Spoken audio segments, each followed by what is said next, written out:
inda ko xida koy ne i mbi'tan rek o xidolu refna meke refna na Paris yoon fa cosaan seereer o xiidoxid ina ngara meen lalit ke andoona yee itam te refu kena a fiyel meen bo ndik rek na cosaan fe cosaan seereer o xiidoxid tige kata a ɓaatooxa to vraiment kene a ref ka andoona yee koy daal ka i mbelaqinooxna andaam ee koy i ndayke meeke soom cosaan seereer a felanga roog xana moƴo yaaj mu o seereer a refna rek na Nduɓaaɓ ale kam Europe fo mu ta waagna waag o ref rek xana mbexey da garid a fog na cosaan seereer te itam mu kiina ga'una itam o fudna télé fe o ande cosaan seereer o xoya xoyang nun fop nu ngarid mbog teen te ref itam ka andoona daal fop mbogun cosaan seereer fop mbogun te ref Europe te ref Amérique mu ta waagna waag o ref daal fop mbogun ne i mbi'tuna meeke a felanga roog nen i mbi'it kan itam no caate lakas Malik Njaayum gimana gaynde Njaay wali arawalu njeewul njaay e arawalu ngeewul jabe gate xabaar Maliko Njaay Ablaye in way simna nuun fop nako nuun fa simangol nuun simna seereer ke fop ke tax na cosaan seereer a inoox refe meke som a Paris de xaƴa boog me seereer a ndefna fop na adna fe i njeemo mbokata den pour in seereer i moƴo mbaago njof a paam moƴo mbaago njeg doole ke andoona yee ten na ñufana lak fe in a moƴo waago yokoox xa ɓiy axe in andoona yee den ndime na koƥ ale aussi to na ne a seereer i mbaago mobiliser an tous les jours pour da mbaag o and ke da ndefna fo me da ngatna mi la Demba Faye ne'em gen saate fa na layel a ɓaaka maak koy fadagan no saate fa leŋa foguna layel Pombane ten ref saate fa maak fe Fapes ten ref le chef du village o maages ten remplacer ona nen Bisane Faye oxene maaga genum wo fa xof andan mosa garid maaga donc o nananga ke i mbokata na seereer ten refu ino fop i mbaago nanoor Bawol fo Sinig fop a ndef leŋ ten i njeema de to i mbug koy we ndefna Sénégal ta ref ka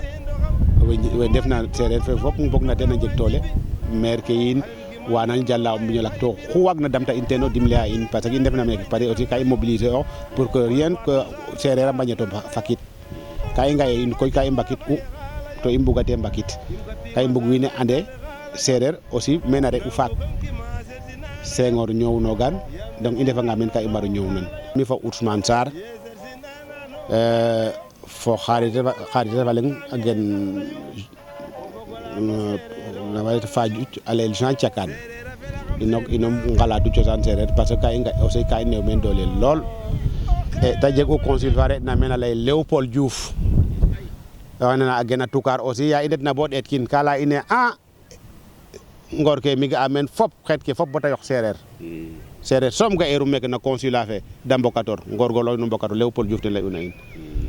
oxe nana ta moƴo cooxa in doole aussi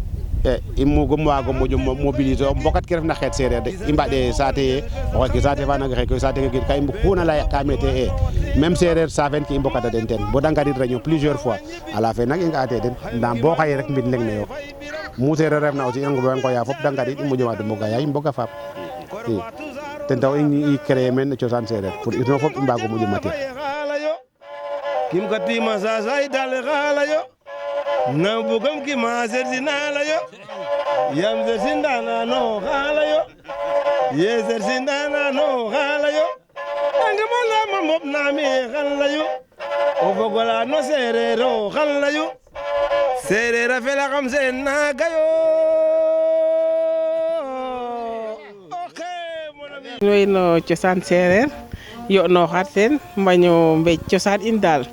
mboɓ ne ndimteena mene parce que i ngaƴanga den aussi i lalgande den ke andna c'est vrai que ka ndeta Sénégal tout le temps ndeta ngara bo i ndeta no xew ke ka i ɓisa den mais aussi njangna den da andoyo me da inoorna daal parce que c'est vrai que ke refna mene xana njanginoyo nda ke refna no saate den aussi a mbara no andoyo mene aussi ka i yo'nuwa no association mayu fo affaire xew ke ka i mbiya teen nat ke pour ndimle a goor we no pin ke fop in way yo'nooxayo teen parce que aussi mene a refa saate fa andoona yee a ɗoma tig daal o kiin o leŋ waagee fi' fop donc in way yo'nuwa no ku refna daal njeem o ndamta den no pin ke fo soxla ke mene moom a refa saate fa andoona yee i njegee o mbindaan ka i ndefa no calel ke njali koy bo ngat commencer oyo no calel ke no mbine ndaa koy franchement i meratanoyo parce que ten o fi'a lal xa ɓeef ke da mbi'ka o feet ola feet parce que mene a refa saate fa andoona yee ku jangneerona o ɓeef itam o andikiran parce que ke da ndefa mene xupu ke da ndefa saate fa donc o gatangaan mbine o damangaan o kene ten tax xa ɓiy in fop ka i teela njangna den calel parce que mene jege o mbindaan ko jala calel ke Toubab oxe bo gat so jal calel mbindof o xen tap ne o xen paase ne roga dimle in bo a ci'e in goor wa andoona yee leeg-leeg i ndam mene parce que yene jega andan Sénégal ndaa mene moom goor we ka ndama mene rew we ndam mene no fop ne i mbogit mbine i mbogtu fop ten taxu bo i njaɓiran Sénégal parce que Sénégal moom ko wonwa rek jalanel fiyanel fop ndaa mene moom wona fiyana xooxof surtout tap bo passer yo njawo fop wona fiyana xooxof ndaa koy i merata i njegee teen benn coono. Cosaan seereer ke da mbi'aa tig paax a refu parce que cosaan seereer ka fokaday in fop ba yaqane ino seereer ke aussi i njega xana taxa i mbi'a comme ne Fatou laytuna kaaga ten ref mbe i ngeta tigo teg ino rew we fo goor we i o nqool o nqool i njega le premier samedi deuxième ka i mbi'a xa nat ino i mbi' tour ino seereer ke mu kiina gen na koy mu kiina gen in fop ga i mbokatoora bo samedi fene gara sax xan i mbi'in i mbi'a tour ke i mbi'a koy a taxa bo xa ɓiy axe in a andir kam den a and ke refna seereer a and ke refna cosaan seereer bon a refanga meke da ngen na meke da ndime ndaa yaqane a ndetanga école maaga ga njangneel ke refna meeke ino koy i ndefanga kam pin ke in i njangna den ke refna a sen na in i naaga ndeta vacance i ngedu xa ɓiy in ɓisa den pour da mbaag o and ka refna culture seereer to fogaam ee kaaga waagee mo bo faw bon a lembe o kiin moom ku bugoona to te refanong tu fais toujours des efforts pour waagu allier fop a meɗa koy mais cosaan seereer a jarana in daal parce que quand même a ɗoma o saq ɓasil mbin ne waru jala mbin ne jala o travail calelof o waciidanga o gar to bon malgré tout quand même ine ndefi'oox réunion ke fo ke na xe'a fop na cosaan on se donne ne i mbaagitna voilà.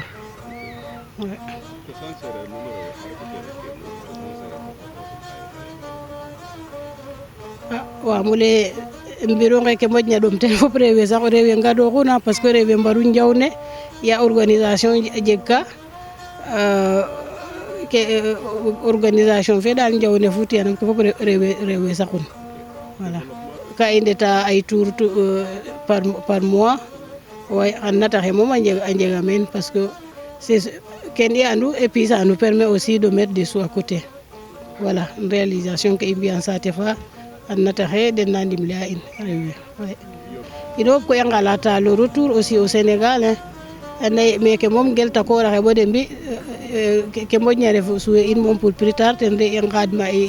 be i mbatna quand même à nos sources vraiment donc et donc on y pense vraiment ɓe ngoya den rek de ngar i mbokatoor ino fop parce que keke i mbi'a pour ɓasil inu fe ta ref ɓe vis ke xa koor axe meke ndime au lieu kon de ndama culture fe Toubab we a ngaƴu me de mbatna dene aussi de ande o mbiña mbatu to kene aussi a refa ka andoona yee jega solo trop donc vraiment on appelle tout le monde daal moƴo ngoyta et puis bon maintenant avec les réseaux sociaux fogaam ee cosaan ɗasateero moom vraiment tout le monde est au courant to chaque année d'année en année i nge'ane ampleur fe nete maakta donc in way ngoya fop rew we mu de ndefna refatel sax meke au niveau de la France mais l'Espagne, l'Italie, tous les pays à côté moom deno fop même en Grande-Bretagne partout hein. Donc moƴo ngoya in we rek vraiment et c'est l'idée de cosaan seereer ɓisiida den aussi ba xew ke na njega meke aussi seereer we mbi'a ɓe on leur fait ka i ɓisa den de nge'a ke na xewa et puis bon maintenant kaseta ke fo kene fop kana mbuuda tout ce qui est la culture seereer donc to a refa ka andoona yee parce que o kiin ke refoona toujours même o nanangee lakof o ge'angaan te ñaaƴ cerof donc ça permet à beaucoup d'enfants ndiiki moom de moƴo intégrer on culture fe et puis vraiment de ce côté moom refee ka andoona daal a compliqué a vraiment pour nos familles ici vraiment.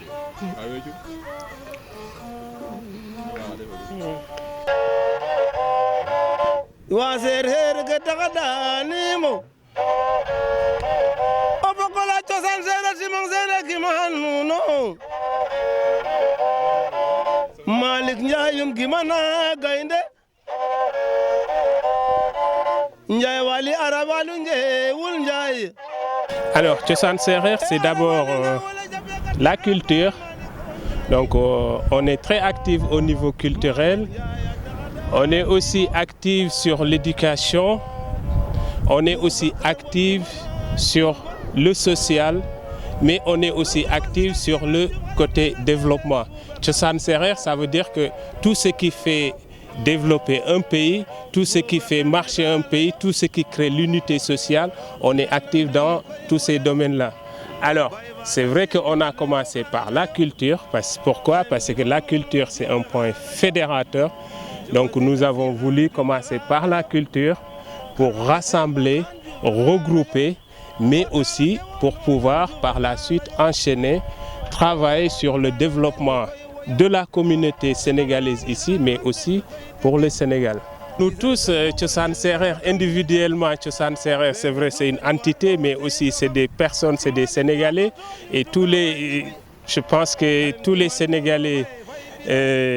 essayent d'investir au Sénégal, mais bien sûr, Cosaan Serer en tant qu'unité aussi, même si pour l'instant on est au tout début de nos actions, donc nous avons des plans d'investissement pour le Sénégal, notamment le projet qu'on va essayer de mettre en œuvre, en place dans les mois à venir ou les années à venir. C'est vraiment un investissement dans l'agriculture, c'est-à-dire acquérir un terrain et essayer de faire différents types d'investissements. Ça peut être du maraîchage, de la pisciculture, ou bien d'autres activités qui peuvent créer de l'emploi, mais aussi générer un développement au niveau local. ngidmanga o yaaloxe fo o tuleerum in way njoka njal seereer ke ndef nan adna kuluxum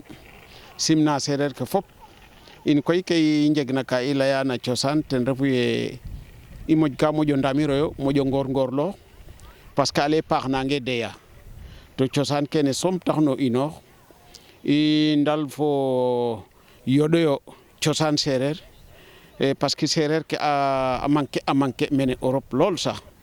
ya i commencer na cosaan seereer yit bo ndiik mu seereer a inoorna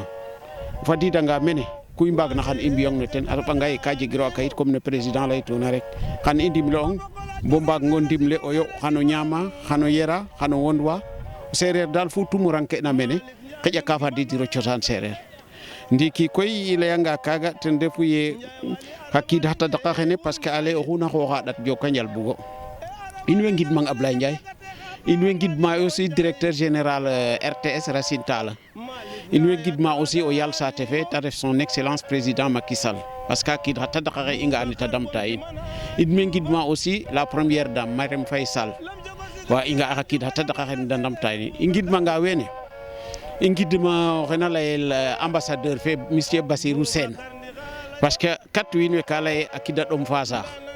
a komalu fanoxa yegna a cas layno ten to o ga'anga kene i laya fop a waago fadiid bo no ndufnol président Bassirou Sène a foga teen o xiid ole fagna ka inoor Andor a fe naxa train xe a yong naxa train xe a fadiid fa den mbindum sax a gar mene a jeg ma ta refna fa in lool to refe ten soom koy re'u meen diplomate seereer i nga ne ta damit na in kon in way simna fop njoka a njal fop to ngidma o fogole fop kene koy soxla im présenter an mi Boubacar Diouf niyem gen saate fa na layel o Ngalagne Jaraaf Pam Ñaxar e ara wale nga wala jabegate xa baal Malick Ndiaye Malick Ndiaye a taxa daanimo Boubacar wom gimana Diouf lam jogo siga sigan Diouf xayam layna seereer Boubacar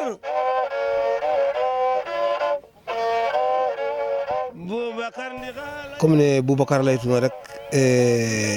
mi simong kam ref o kiin oxa andoona yee kam seereer bo cosaan seereer a cooxam diplôme seereerité e fogaame na dang association cosaan seereer de mbi'un France bo ndiik ke garma teen a maya bo da layame simong membre refato kam fe e a ngooyangam a ngooyangiram ka ko waro gar parce que ka mbug jeejek pe tout andeef bo xiidoyit ka changer o ceejek o seereer a mbug fop a mbog andaaw teen a mbugo lal teen culture fe parce que nde laytuna yo seereer fop a mbokatu wa Bawol wa Xirena wa Sinig wa Saloum seereer tout ten ngoor ke mbokatu mene a ngooya den e ngar yo i mbaago ndamir ndax te jeg doole mbooloo ten refu doole wiin we mbokatooranga rek a njeg doole to yaaga dara xooxkee den mi koy mi simong ke waagma me xet fi'an o kiin o paax oxu ga'ma to ande roog moƴu buga cosaan seereer mi simong me xa fo wo bo kene itam gidim ka den a paax sant a den a paax yaam ga'aam ke da mbi'aa mbi'anan a qoox den fop a mbi'anan yaam kam refa Sénégal bo lek-lek nante o kiin a ñaaka Europe mba États-Unis ndaa kana atan ka refa problème den koy a mbokatooranga mene a ɗiis o fog olene bo oxu jegna mene problème da inu o kiin a ñakit meke da inooxa mbexey bo o gar Sénégal kaaga soom war tax i ngidma den a paax mi simong gidmama nuun mene a paax wax dëgg nen mbokatoritna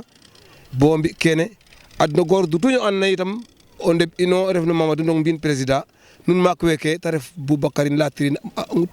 association ne fop goor fo rew den rewe a mbaro njokira njal parce que rewe tiye mat ba saɗik ta rewe moƴnam teen bes fu garum mene kam ga a rewe ne da inora ne da ngorgorlora teen caw ke fop dara yoqke wax dëgg Ablaye kontaanam lool ne layna itam te refo yaal saax le refna xarites président Macky Sall nu njokanga na njal rek nu njoku a njal ta war dam teen yaam ten koy o seereer o o pog ino o seemir ino Marième Faye Sall fe refna o teem o seereer o a ref o pog in kon nak a nanga damta nuun rek ka fi'a ke warna a jega joka njal Basirou Sène a jega joka njal say fu garma France a nananga men ka fexe a xooyam bom ret bo fede fak rek ino rom ambassade Basirou Sène a jega joka njal parrain fe nuun ren refna Macoumba Diouf ande wax dëgg ginaaw roog mi fokatun fa nuun teno a fi'a men ngoor um content ten lool yaam um fokatangan fa nuun to fi'e men ngoor rek xam jeg gaci nda a fi'a men ngoor a paax a ɓisiida men a ɓisiida Yekini i soɓ mene Mbaye Ndiaye o yengole ko mafel a lool ma Ablaye ke duufna fop xaƴena ka leera nda joka njal RTS o a jega joka njal a paax a paax surtout Ablaye Ndiaye wo itam nen o fi'a a jega solo parce que koy nene o garta mene xotan ɓisan RTS adna fe fop a nga'an a jega solo yaam seereer o ka fog no saax le seereer a fondation ange Sénégal itam o leŋ adwiran kon nak i ngidmong a paax ngeɗanang itam o moƴo waag kene ngeɗa itam xa koor axe i ndefna Sénégal ndef na nan nene fop a mbexey a ngarta a maada tiye sax bo cosaan mbi'na jeg doole rek xan wiin fop a ngar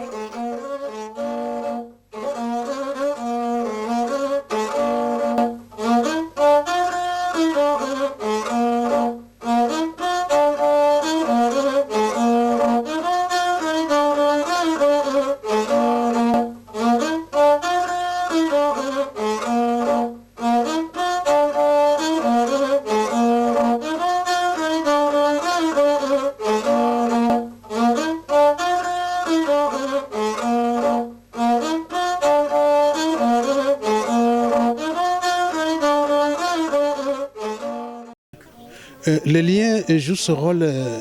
de pont, pour ne pas dire d'interface, entre Cosaan Seereer et la mairie de La Courneuve. Alors, moi, j'ai envie quand même de remercier l'équipe municipale de La Courneuve, comme l'a dit le président, qui est quand même, pour nous, d'un soutien moral et matériel quand même important. Je pense que ça aussi, il faut le dire. Parce que c'est vrai que retrouver un espace ici pour organiser les choses, pour que nos cultures puissent à la limite se rencontrer, s'exprimer, c'est pas facile. Et trouver un environnement qui est facilitateur par rapport à ces organisations, je pense qu'il faut quand même le dire. En tout cas, moi personnellement, en tant que responsable du lien, je remercie énormément l'équipe municipale de la Courneuve. L'autre chose que je voulais aussi avancer, c'est la question de la cohésion de notre communauté ici en France. Surtout la communauté seereer ici en France. Ben, chez moi, dans la région des îles du Saloum, nous on avait un chanteur qui s'appelait Abdou Taïsar. Il chantait les chansons des pirogues. Et pour moi, c'est une référence parce que ces chansons avaient du sens. Et moi, je me rappelle, étant jeune, quand il disait que... comment il disait encore la chanson? La chanson ne me revient pas en tête, mais en tout cas, agime eme ngentan angentan jabe ndalor fatu jobi a yokke dunya jarerna sidnura ba fiel. Alors, ça veut dire que en fait, nous, on ne peut exister ici si on veut être respecté. Il faut que entre nous, qu'on soit solidaires et cohérents. Moi, c'est ce que j'avais envie de rajouter. Voilà. Bon, moi, je suis cournevien, je suis retraité, je suis un ancien élu municipal. C'est dans ce cadre-là que j'ai connu Malik, qui est président de l'association Le Lien, et qui avait un projet par rapport au sida qui nous avait présenté. Et après, avec lui, nous avons été j'allais dire au Cameroun, au Sénégal, et ce lien, c'est le cas de le dire, et il a toujours été entre nous très fort, et moi maintenant, en tant que citoyen normal, je continue toujours à travailler et à réfléchir avec Mali, parce que je fais partie du Conseil des sages. On a un conseil de... C'est que ça vient à peu près de... Quand on a été au Sénégal, cette culture du sage, il fait qu'on l'a créé à la Courneuve, et Malik en fait partie, et je pense que c'est quelque chose de très fort. Et pour ce qui nous concerne, nous, la ville, je crois, la ville à la Courneuve, c'est 120 nationalités,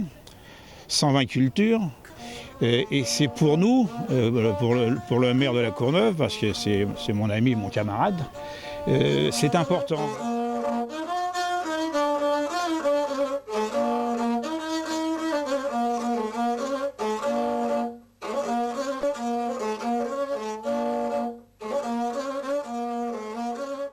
On est actif sur le volet culturel, mais aussi le volet social. On ne l'oublie pas. Notamment, on est une communauté sénégalaise qui vit ici. Et en cas de décès, la plupart du temps, le souhait, c'est que le corps soit rapatrié au pays. Et donc, pour cela, c'est pas toujours facile. Et il y a des assurances qui le font. Et mais il y a des personnes qui ne peuvent pas adhérer à ces assurances aussi. Ou bien ça coûte excessivement cher. Et en cas de décès, toujours, il faut que tout soit clair pour que l'argent soit débloqué. C'est pour ça que Cosaan Serer a eu l'idée de faire un programme entre nous, entre les Sénégalais, pour essayer, si un décès intervient, que la prise en charge soit faite par nous-mêmes et que le rapatriement puisse se faire le plus rapidement possible. Bom lay koy kam bugo santé paax yal saxre président Macky Sall ndax te ataxame ndika jeg xakit xatadak o ga'anga Cosaan Serer a ngewɗangayo waago geenuma a kena xala mosna président Macky Sall o taw ndax ka ref jeleg o xiidu lu refna xan o ɓaayuma gar to a gar neta warna garit sereer we koy ke taxna ɗaayite reta no invitation den kam rimelo sereer refo sereer o tanes bo nami e ta mbi'ayo ka andoona yee ka felaam begte jegte contante lool o ɗaayo la andoona yee roog soom o andun ndax mene France sereer we ndef me a ngooyraayo a mbi'aayo o xooy a laltaayo ne maafir ne maag we maafir teegi laltaayo ne ta nquƴtaayo kene fop ta ref culture sereer kene ka ref ka andoona yee ka felaam lool ndax a mbaag ɗay me ref a mbeeco culture den a mbeeco complètement ke ta nde'nayo ndaf mbi'eerano ka andoyo ye sereer a ndef mene a ndefo leŋ a solidariser ayo a mbograyo xalaat a mbograyo o cofol o leŋ kene ka ref ka andoona yee ka jegna importance o ka ta mbi'ayo des projets de développement andayi ren alayo ka ta mbugo investir na école max école ɓisana den équipement fa livre ke warna te fop kene ka ref ka ando naye c'est extrêmement important ndax ndefa ngayo mene France a jegay doole a jegay capacité ndax ngotayo ke refna mais a ɓisano nu saxra mi ka fogle kene ka mosnayo to warami geenu dam tel na den a qoqale ga ay ren docteur Macoumba Diouf a garɗay anday kene nantuye o sereer a qooqa ante tan in ya in fop ka nqooxeegu alhamdoulilah kene ref notre identité donc a ngaranga mene mbeeceyo a qooq a ando ye a mbagay ngotit mene xam-xam a ngotit me xaalis a ngotit me nouvelle technologie ne refna mene ba a qooqale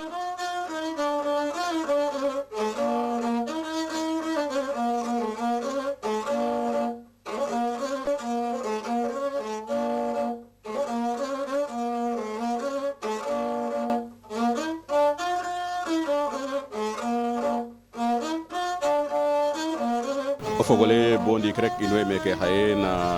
Paris ne i mbi'tan o xiidolu refna yoon fa cosaan seereer ndak wiin ndax ndawana nuun rek andoona yee tam te refu cosaan fe da mbi'a meke refna na France xa ɓiy seereer waxe nqetna meen den fop koy a naga ngarida a madidin ren cosaan seereer a layta ka andoona yee tam ka jegna o njiriñ yaam koy den faqo den ga mbugo saɗkin ke refna a qooqale ten taxu badale a felanga roog koy xan da ndakoox nax saate fa a mbaɗ maaga xa qol a mbaɗ maaga lang ndax a mbaago mbi' ke andoona yee tam te refu itam a qooqale a ci'in doole ndaa itam ke xotna itam na cangale ale kene itam xan ta ci'in doole a paax maaga andoona yee koy te refu Sénégal kene a foga no ke andoona yee tam